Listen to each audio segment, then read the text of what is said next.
So growing up, so we're talking about your youth. Your youth was really banging around, like say, you got your man on. I'll say about the late '80s, really, right? Yeah, part of man. I jumped off the porch early. Damn. Yeah, I was supposed early. Yeah, 72, nigga. 3 years old. Diapers on. Oh yeah, no, I jumped off the porch early. Really? Yeah, man, I was, we was hanging uptown Northwest when I was 12, 13 years old. Yeah. So I jumped off early. You talking about 83, 84. Okay, at a young age like that, you hustling. What you hustling? You drugs or you hustling like stealing hubcaps? Or what's a hustle? I mean, first thing I was did, we steal all the newspapers on Sundays. You're a dirty boy, I say, man. Look, they was for $1. Right. You know what I'm saying? So Right, we though. get all the buckles and hustle all of them, right? And I started going uptown. We started going to Howard Hospital, taking all the needles, selling for works to the people that were shooting the heroin and all that. And then we started going to weed and graduate to boat.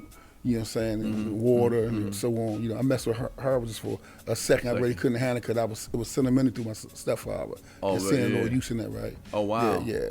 What makes a young boy at 12 years old go that direction? Because all kids don't go that direction. Yeah. Is it just you have that?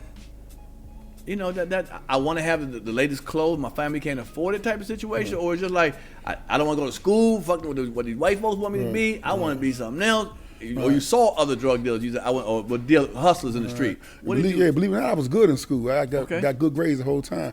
Like I say, when I was young, I did a lot of little hustling. I say legal hustling. Like I used to run the store for the crap house, in the pool room, and the golf course. We had a golf course, licensed golf course. So all the older dudes from back in the day, coming up the 60s and 50s, there was 40 then and 50 then. Right. I used to be around. I was real intrigued with how they mannerism, how they talk, how they handle stuff, their story. So I was just like, man, that's what I want to be. You know what I'm saying? So it was like I got that influence from that, being around that. Then I already had a little common sense, and little buddies already followed me. So my mind just got caught on that. Right. Okay. And then we have crews. I grew up around there, so we have crews. A couple guys kind of think alike, one or two, and then that third one, and then you get a little hustle, grab something, and tell two people, like, wait, how you got them new cons, Chuck Taylors on, whatever the hell is back there. You know what I'm saying? New joints, and then they start wanting to join with you. Now you have a crew of 5, 6 people. 5, 6 people, yeah. Right. Mm-hmm. And did you feel like back then too, like you knew you wasn't going to real jail at 12, 13? Like if I get caught, they're gonna tap us, hand. And that early, I wasn't even thinking about jail that early. You know what I'm saying? I ain't look at the long term of it like that, right? When I started getting about 15 or 16, I started thinking about, because again, I heard a lot of conversations about the federal institution. There you go. Lorton. So I started thinking about that. Then I'm at that age, around 15 to 14 now, I'm physically getting into a lot of fights, a little bit of beefing. So on my brain, retarded as it might sound, I actually wanted to do a small bit in Lorton, because I feel like, dang, I got to put my name down Lorton. It's growing on the streets, but I got to get jail rap. You know what I'm saying? Really? So your mind just being young, I can see that. Rambo, and all that type of stuff. Yeah. All I remember growing up was either Lorton or the DC General. Right. Yeah. DC jail. Right. People jumped it, and then Cheltenham.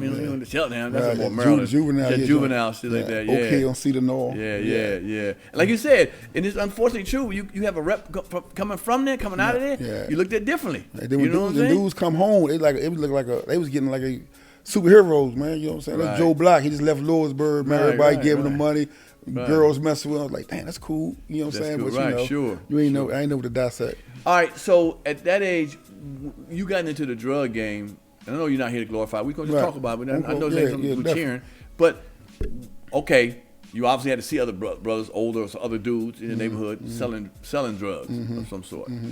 Before it was crack, was you selling something before that, like weed or coke, whatever? We sold weed, marijuana, $5 bags. Okay. We sold PCP Love Boat, which they sell them in sacks. They was $15 a sack. They had some stuff. I ain't really sell the whack or the dust, but I think that was $10. I didn't sell that. Right. Then you start graduating, selling like the crack, and then I sold powder before crack. Oh, like, wow. Yeah, like $50 bags and stuff like that. Because believe it or not, two things I was wondering. I'm always fascinated about drug dealers. I'm just going crazy, and porno. Yeah, okay. Like how you get in? How did that lifestyle? Drug dealers. I mean, it is what it is. You get fucked on both of them. Fucked over both of them. Exactly. But the point is, I've always been fascinated because people show you the end result, but just hanging out, balling and all that. Right. And I used to always wonder, like, how do you get the product? Right. How do you make people go in the corner? Right. How do you choose a corner? Right. If another nigga on the corner, do you bully him out? And even how. Okay, so let's say you doing what you're doing. Okay, so you got into selling different kind of stuff. you started realizing what sells better than other stuff, I'm guessing. Right. Yeah. Then the block dictates what's already out there. People before you already established this, that's a heroin block. You know what I'm saying? That's a weed strip.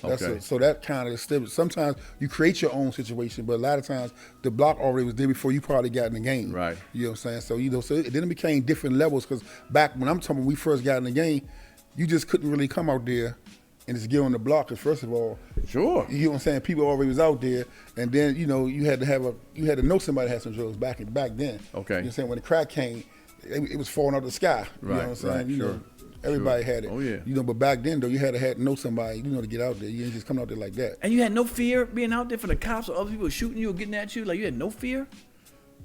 No, I ain't had no fear, only because it was something I was anticipating and waiting on doing. I'm watching, I'm studying. It's like a dude who wanted to get in the college, he in the gym working on his jump shot and his layup. You know what I'm saying? How you gonna beat the defender?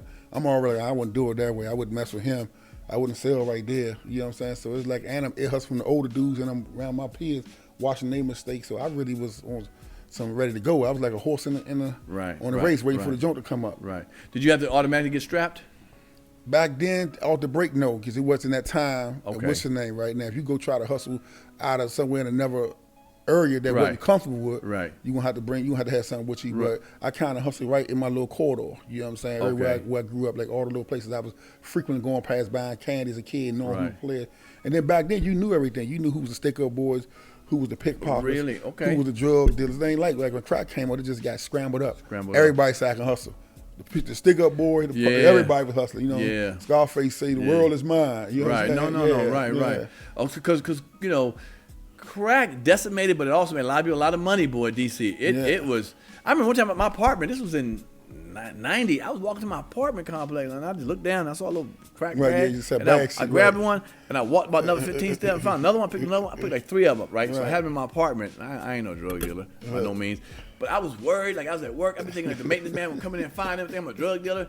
So I had him in my car. I hit him in my car, I'm driving, and I had him for like a week. Nigga, I was nervous as fuck. 3 rocks. Hey, look, I ain't gonna lie. I took that much out. I just threw him out the window on 495. Fuck it, I ain't going to jail for these 3 rocks and shit. I'm gonna think I'm a dealer or some shit. You was dirty for 3 days, right? Okay. I was shook to it. That ain't my game, y'all. I ain't gonna say I'm a sucker MC when it comes to that. Turn me up a little bit.